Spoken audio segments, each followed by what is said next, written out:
কষ্ট করে পরীক্ষার জন্য প্রিপারেশন নিলেন আপনি কয়েক মাস, কিন্তু ফলাফল যখন ভালো হয় তখন একটা আনন্দ আছে না নাই? সারাদিন রোজা রাখলেন রমজানে, কি কষ্ট, তৃষ্ণায় গলা ফেটে যায়, কিন্তু ইফতারির সময় যখন রুহ আফজা শরবতটা খাই কেমন লাগে? একটা আনন্দ আছে না নাই?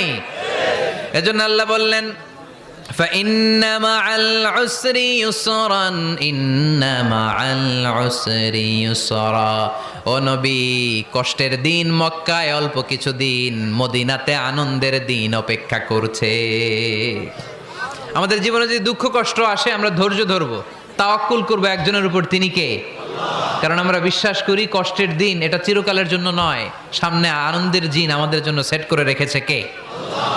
তাহলে আমরা সূরাতুল ইনশিরাহ থেকে 3টা নেয়ামতের বর্ণনা শুনলাম, বিশ্বনবীকে কি সান্ত্বনা দেয়া হলো সেটা শুনলাম। এবার 2টা গাইডলাইন শুনে তাফসীর আমরা শেষ